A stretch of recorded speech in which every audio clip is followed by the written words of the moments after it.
we're going to discuss about the video art Operation Theatre created by Rahul Ananda, video artist from Joloch Movie Production.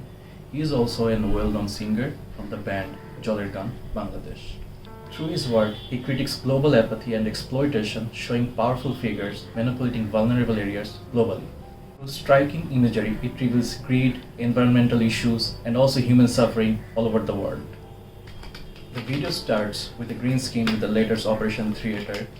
The words keeps on flashing on and off, showing the meaning that we see during the war and attacks that we look for people. Then a rhythmic countdown begins, matching the beat 4, 3, 2, and finally 1. After the countdown, a map of the world appears on the screen.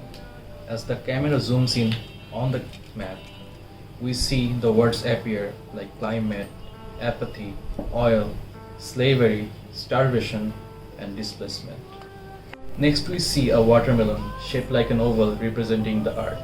A doctor prepares to operate on it, pulling on gloves so that damage doesn't color his hands. He's about to do the dirty deed. He listens to the watermelon's pulse as if he's measuring its heartbeat and representing the vulnerable state of the region that are aforementioned and that are deconstructed. This is like an attraction to the map, as if the ruler who inspects and dominates it.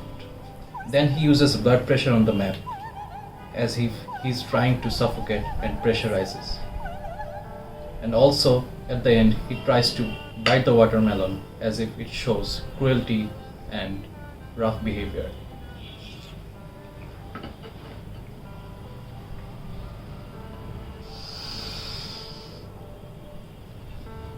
He also tries to find a heartbeat in the watermelon, as if there was still life inside it, which he put there in order to make them suffer and go through devastation.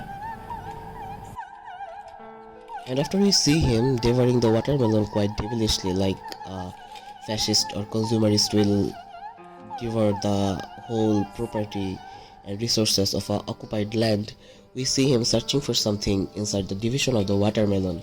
It's almost like he's searching for the heartbeat he was measuring in the beginning of the video.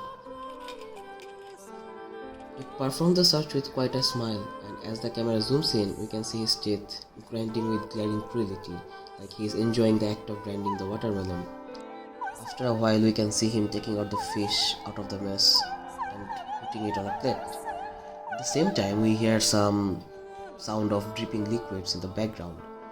Almost like he is dripping blood or water or whatever is left in the watermelon, and we see the red juice of watermelon spilling all over the plate. For a chunk of moment we can see the glimpse of the operator in the red juice.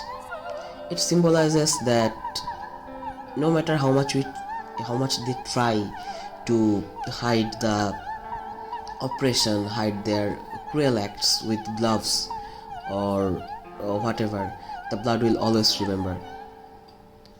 Then we see the fish fumbling, fidgeting as an act of resistance, as an effort to live, but soon it stops as it is again dislocated, and the last movement of the fish was its fin. It's moving upward and backward, almost like bidding a goodbye, or like let's the one who remains may continue the resistance.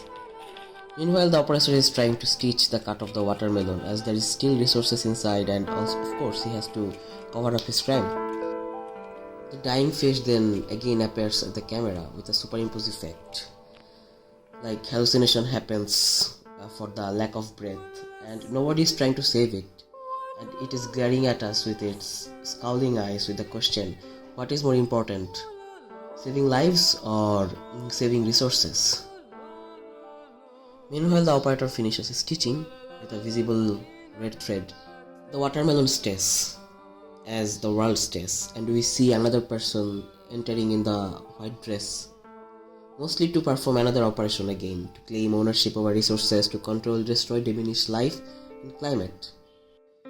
This video was released in 2011, during first Arab Spring, during one of many first waves of oppression on the people of Middle East. It is 2024 now, and nothing has changed. So to mark the ending of our review, we just want to tell a line from Mahatma Gandhi, which is, "The world has enough for everyone's need, but not enough for everyone's greed." And the greed seems to be skyrocketing day by day.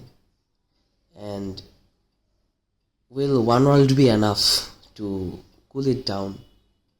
That's the question to the humanity.